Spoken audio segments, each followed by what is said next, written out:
Hello everyone, and welcome to another Fallout 76 future perk card idea video. I really need a good, series name for this. Haven't come up with one yet, but feel free to post in the comments below if you've got something that sounds good.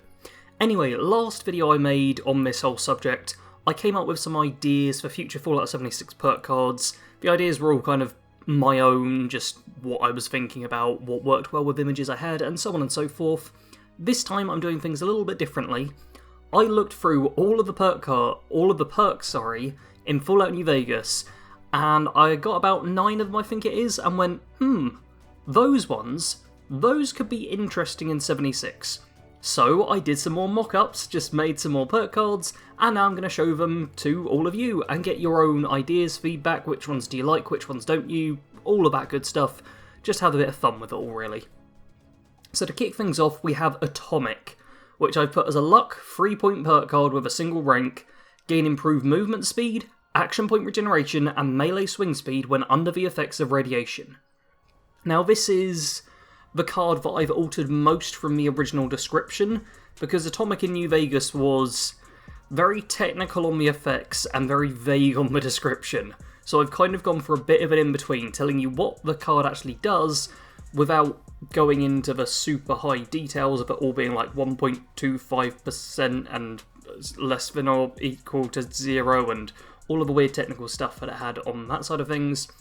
But essentially, it's the kind of card you want to have if you're in a nuke zone or whenever you're just being irradiated. Great for melee builds, that kind of stuff. I particularly like it for the idea of having a melee or an armed character inside of a nuke zone, because quite often I see the gun characters kind of taking the helm a bit during those places, so something to buff them while still being fairly expensive, because I want it to have a significant boost. Like action point regen, movement speed, and melee swing speed all in one card needs to be fairly expensive. We do already have some cards which kind of help when you're irradiated, and builds which help with radiation and all of that stuff, so this is just something to kind of supplement them, but kind of give its own take to it all. Next up is the first of the intelligence ones, Laser Commando.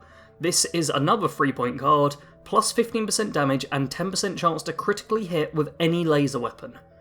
Laser weapons feel a little underpowered in this game, to me at least. But with this, laser pistols, laser rifles, and Gatling lasers can all get a big old boost.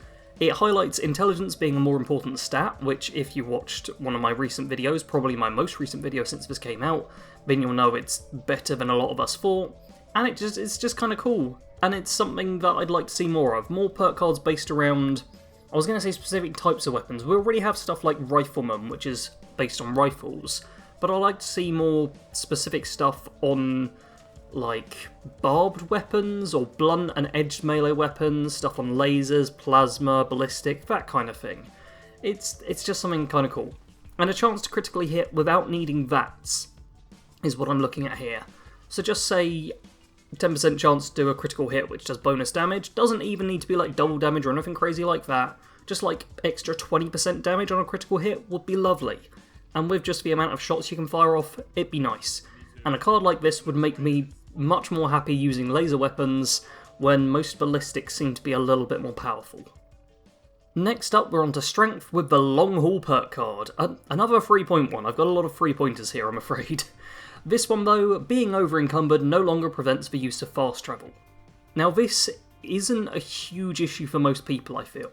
Most of us can scrap down stuff or are willing to drop stuff or use specific items that will boost our strength or boost our carry weight so that we can fast travel, but it's just a nice convenience perk. I did decide to go fairly high on the strength cost, purely because I don't want this to be like a 1-point perk card which everyone just permanently keeps equipped and doesn't worry about being over-encumbered half the time, but I also wanted it to be accessible for most people, and the kind of thing where if you are super lumbered down, you've got no scrapping stations around you, but you need some of the junk or you need to scrap some equipment, it's not the end of the world. This is just a very nice convenience one. It's one I'd have loved to have had a lot of times whilst playing this game. Now, a much more simple one, Math Raf. And I know that Raf is not how you pronounce that word, but I cannot pronounce it, so I'm just going to call this Math from now on. It's also maths for me, actually, because I'm English, but, you know, this is how the perk was in New Vegas, because it's all American. Regardless of the name, 1 cost, 3 ranks, 1, 2 and 3 points respectively. In Intelligence, reduce all AP costs by 10%. Great little card for anyone who likes using VATs, just get a bit more VATs play out there, nice and simple. In fairness, I'm not sure how effective this would actually be, because I'm not sure of the action point costs of weapons in 76. That kind of information isn't quite as readily available, and I didn't look heavily into it, but it's just something nice that would boost the amount of times you can use a weapon in VATs, so cool. Now on to another of the weirder ones. I like the weirder ones if you haven't noticed. Meltdown, 2 cost, 1 rank, foes killed by your energy weapons emit a corona of harmful energy. Now this is another one to try and get energy weapons just being a bit better and more used and more desirable. This is a perk which was great fun in New Vegas. Like, this was, if I was playing an energy character, it was 4 perks like this. Because it's great just being able to shoot a fairly low level enemy, kill them with your laser gun, and then they deal damage to everything around them. It's a great way for dealing with hordes of enemies with like strong weapons, so if I had like my Gauss rifle for example, I'm actually not 100% if that is an energy weapon, but you know, some strong single damage energy weapon, even a laser rifle, get a headshot on a basic Scorched, and it kills like all of the other stuff around it. Obviously the damage of the Corona would need to be kind of very carefully looked at to make sure it wasn't too overpowered a perk, but was also worth grabbing, because if it's dealing 1 damage to everything around it, worthless. If it's dealing 500 damage to everything around it, overpowered. So getting a balance there would be a bit tricky, but I believe in New Vegas it was done off of a percentage of what the weapon's damage was. So something like that could work, say like half damage from the weapon maybe? Who knows. On to agility now with Run and Gun, a 2-point perk card, half spread with one-handed ranged weapons whilst moving. Now this one is more so to make certain weapons more powerful. More than anything it's for pistols. A lot of pistols in the game aren't worth using. Like, I very, very rarely see people using pistols. People use rifles because they're just better. Pistol damage is very low unless you're going for a VATS character, but even then rifles aren't that much worse in terms of action point cost. Pistols need some better things.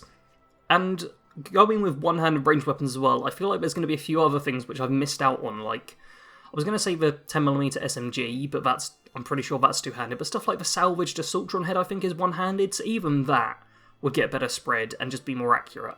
And it allows you to run and gun a bit with the lighter weapons, which makes sense and gives them another purpose for picking over standard rifles. The endurance perk card I've got in this list is Stonewall. 2 cost, you cannot be knocked down or staggered in combat. So there was a Reddit post fairly recently with someone talking about how bad staggering is from certain enemies. I believe it was Yaoguai they were on about. And they've got a fair point. A lot of the enemies gives you like horrible, horrible staggers that you can't recover from, there's nothing to do to stop them. Even like the Sheep Squatch does kind of like a ground stagger, but even jumping off the ground to avoid it doesn't stop it from happening. It's very irritating. There should be a perk to help prevent that. This would also make another better endurance perk, because I always feel endurance is a bit light on perks that really feel all that great, so this is something that would stand out and give a very helpful effect without being too overpowered as well, because it just prevents the stagger, it doesn't make you suddenly immune to all damage or something crazy, just a very helpful thing in combat. As our penultimate card, we have Super Slam. Unarmed and melee weapon attacks have a small chance of knocking down your opponent.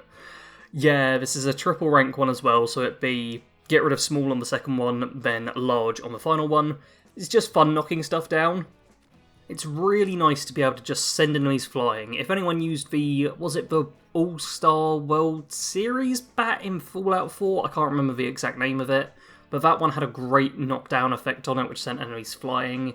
It's just nice being able to knock enemies down. I'm not sure if they could implement this into the game, but I'd love to see it, and it would just make melee weapons a bit more fun.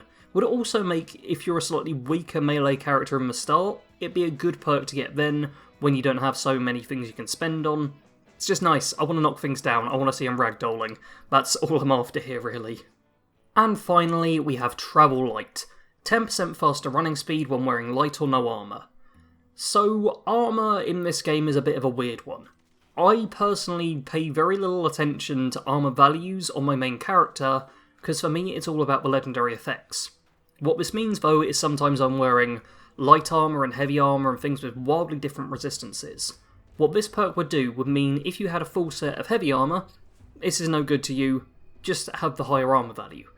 If the legendary pieces you're getting are all good and are all light armour though, you can still stick with them, and then you can equip this perk to suddenly make yourself have a bit of a boost despite the fact you're not wearing the highest quality armour.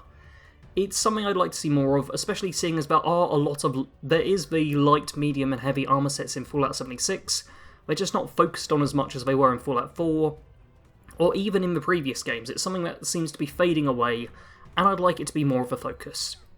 And that's it. That is it for this video. Fairly short one, probably only going to be about 10 minutes odd, but I figured it's just a fun little one to do. I'm considering doing a Fallout 3 based version of this as well, so perks from Fallout 3, bring them in to 76, see which ones would work.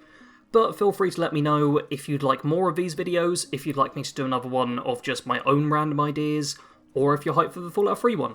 Leave it all in the comments below. If you enjoyed the video, leave a like, make sure you're subscribed, and that is all for now. Sarge out.